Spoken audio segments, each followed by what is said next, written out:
చూచూ రాజు. ఒక ఊళ్ళో ఒక ఎలుక ఉండేది. దాని పేరు చూచూ. ఒకరోజు దానికి ఎరుపు రంగు గుడ్డ దొరికింది. అప్పుడది ఈ విధంగా ఆలోచించింది, ఆహా, ఎంత అందమైన గుడ్డ!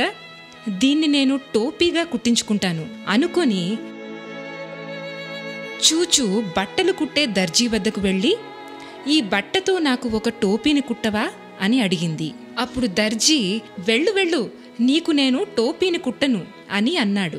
ఎలుకకి చాలా కోపం వచ్చి, అర్ధరాత్రికి వస్తాను, ఎలుకల సైన్యం తెస్తాను, అర్ధరాత్రికి వస్తాను, ఎలుకల సైన్యం తెస్తాను, నీ గుడ్డలు బొక్కలు పెడతాను, ముప్పు తిప్పలు పెడతాను అంటూ పాడసాగింది. ఆ దర్జీవాడు భయపడి ఒక సుందరమైన టోపీని ఎలుక కోసం కుట్టాడు.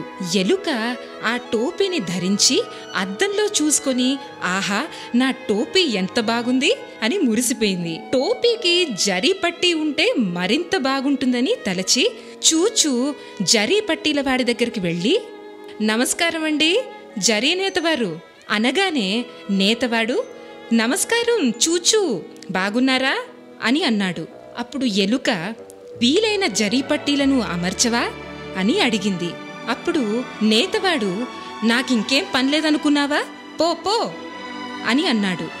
కోపగించిన చూచూ ఎలుక ఇలా అనింది, అర్ధరాత్రికి వస్తాను, నా ఎలుకల సైన్యం తెస్తాను, అర్ధరాత్రికి వస్తాను, ఎలుకల సైన్యం తెస్తాను, నీ జరీ అంచులు కుడతాను, నిన్ను ముప్పు తిప్పులు పెడతాను, నీ జరీ అంచులు కుడతాను, నిన్ను ముప్పు తిప్పులు పెడతాను అని అనింది. దాంతో జరీ నేతవాడు భయపడి వెంటనే ఎలుక టోపీకి చకచకా ఒక జరీ అంచుపోగులు అల్లి ఇచ్చాడు. చూచూ టోపీని పెట్టుకుని అద్దంలో చూసి ఎంతో ఆనందించి, ఆహా, నేనిప్పుడు రాజునయ్యాను అని రాజమందిరం వైపు పరుగులు తీసింది. అక్కడకు చేరి ఇలా అనింది, బాగా ఉన్నది నా టోపీ, బాగా లేనిది రాజు టోపీ. ఈ మాటలు విన్న ప్రజలు విషయం కాస్త రాజుగారికి తెలిపారు.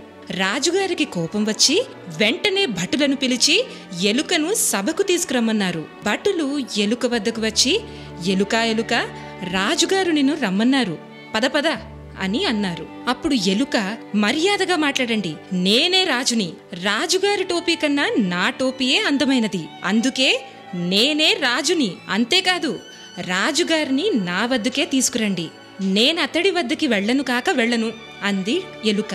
దాంతో రాజుగారే స్వయంగా వచ్చి నా టోపీ బాగుంది అనడాన్ని విని ఎలుక, నా టోపీ ఇంకా బాగుంది, ఒప్పుకోలేదంటే అనడంతో రాజుగారు, ఒప్పుకోను, నా టోపీయే చాలా బాగుంది అనడంతో ఎలుకకి మళ్లీ కోపం వచ్చింది.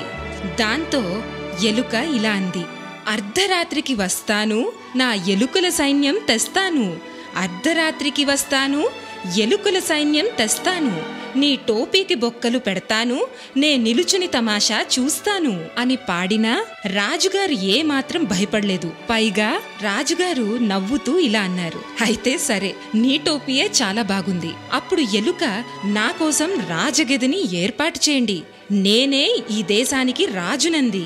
మహారాజు ఎలుకకు ఎలుక గదిని ఏర్పాటు చేశారు. గదిలో పరుపుని తలగడల్ని ఏర్పాటు చేశారు. ఎలుకతో ఈ విధంగా అన్నారు, రండి ఎలుకరాజా, మీ రాజగదిని అధిరోహించండి అని ఆహ్వానించారు. ఆ ఎలుక ఠీవిగా అందులో కూర్చుంది. వెంటనే ఎలుక గది మూసుకుపోయింది. దాంతో ఎలుకకు బుద్ధి వచ్చింది.